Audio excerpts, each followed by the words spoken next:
We have some major breaking news as it has been announced that a U.S. District Court judge has denied motion by 23XI And FRM Motorsports to force the NFL, NBA, and NHL to share financial information.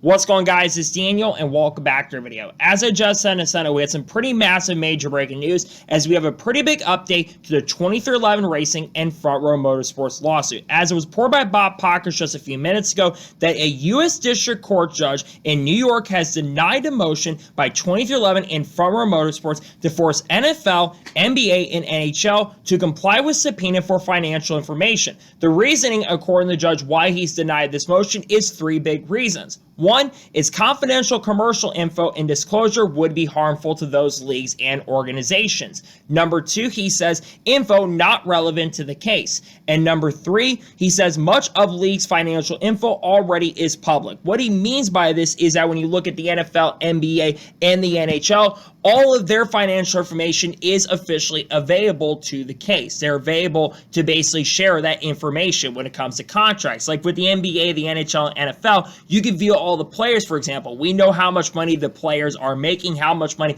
the teams are making every single week and every single year. With NASCAR, for example, they want that information private when it comes to contracts. We never hear exactly how much the teams and the drivers are getting paid. The teams that were involved on the outside of it, for example, which we talked about last week, they basically got denied the motion. They have to share some of the financial information, like the top end stuff, but they basically don't have to share all the financial information, basically in a sense where they don't have to share all their contract information, how much like Hendrick Motorsports made on the Garage 56 stuff, and how much they made on the Indy 500 run for Kyle Larson when he did the double in 2024 and also in 2025 as well. But they have to share some of the top financial information. This is definitely a pretty big win for NASCAR in a sense because, like I said, they were trying to get financial information from a bunch of different parties. They were trying to get financial information on the team side from Formula One, and they were trying to get financial information, I think, from IndyCar as well, which IndyCar basically denied that motion, and it was announced today as well that Doug Bowles is not going to be subpoenaed earlier today. That was a pretty big update on that front and that aspect, but they're trying to get all their financial information on a lot of other things as well. They were trying to find financial information on how much the teams were making every single year, and they were trying to find all the financial information on the backlog, among other things as well. But the judge in this case from New York, which is a different judge than Kenneth Bell, I believe, is from a different state, if I'm not mistaken, than New York, so that judge has denied the motion in New York. Again, this is a loss for the teams. If you've been following the lawsuit, early in this lawsuit, NASCAR was definitely winning early there. Then when they got the new judge, Kenneth Bell, coming in, he basically came in, and early it looked like 23XI and Front Row Motorsports was going to win the lawsuit altogether. But then things have been changing. We, of course, recently found out they originally lost their preliminary injunction. There was an appeal that potentially could happen where all 15 judges in the case, and not just the 3 judges that heard the case about a month or so ago, we will potentially hear a decision on that very soon, whether they're going to appeal or not, which means that they will not be effective for the Chicago Street Course, depending on what happens with the appeal and if they're going to hear it or not. If, of course, they do go ahead and hear the appeal, if they do end up winning their appeal, which has been stalled at this point, they'll go ahead and grant them the preliminary injunction once again, and then NASCAR could choose if they want to basically appeal it once again or not. If the judges decide to not appeal the motion and decide not to hear it altogether, then a week after the decision is officially made, which could be as early as this week at some point, which could start next week at Sonoma Raceway, there is a chance that all the 23XI and Front Row Motorsports cars could be open cars going throughout the remainder of the season. That would mean that Riley Herbst, Bubba Wallace, Tyler Reddick, Todd Gillen, Zane Smith, and Noah Gragson all could potentially be on charter cars at the end of this season and throughout the remainder of the year, and that could also be a ton of money lost. It's also been reported in recent months as well that there is a potential possibility that NASCAR wants all the money back they've received from the charter pass that they've had this year. Now, Judge Kenneth Bell in recent months as well has publicly stated that he kind of wants this to get settled, and he stated multiple times that we definitely can go all the way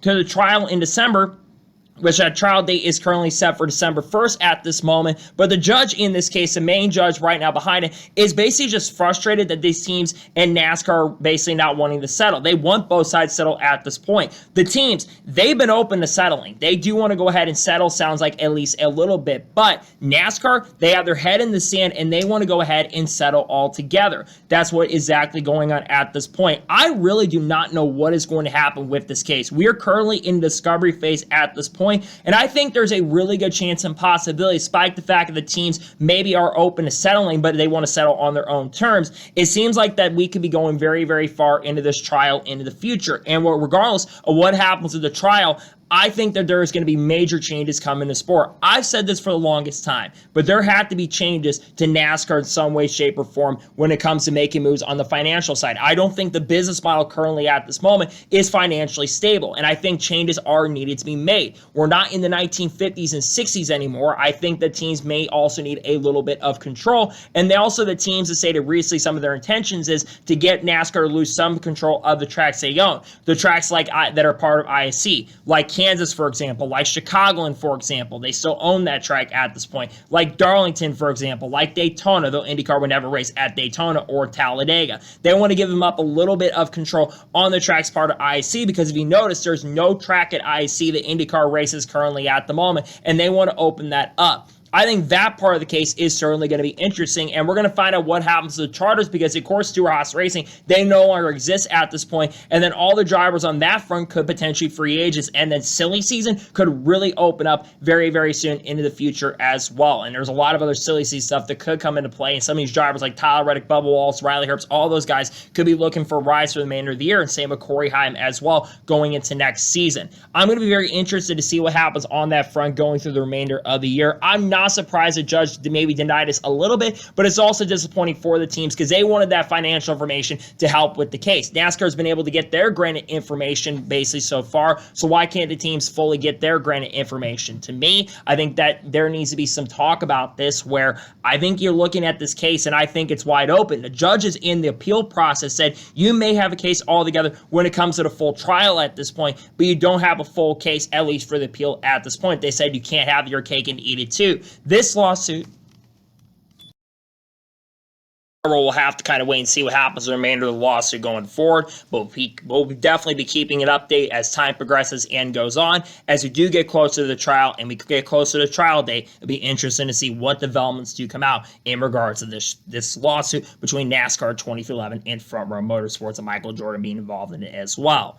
So that is going to take special breaking news report on updates on the lawsuit. I want to thank you guys for watching. Please subscribe to the channel. Notifications on, so if I win a video, it does go live on my channel. Follow me on Facebook and Instagram, and support me on Patreon as well. Let's go to the bar of that and comment your thoughts below on today's episode. Your thoughts on NASCAR basically getting a little bit of a win with their 2011 Front Row getting denied the motion to see some of the financial information for the NBA, NFL, and NHL. Let me your thoughts in the comments below. Tomorrow on the channel, we're going to have the intro video for the Grand Park 165 at the Chicago Street Course. If any major news breaks tomorrow, we'll discuss it live on the channel. Then on Wednesday, we're going to have a NASCAR news video discussing news over the course of the last couple of days. We're going to talk about some of the entry list stuff as well. We're also going to be doing the Xfinity racer picks for the Xfinity Series race. And then on Thursday, we'll have Cup race picks for Chicago. And then we're also going to have some other content dropping as well.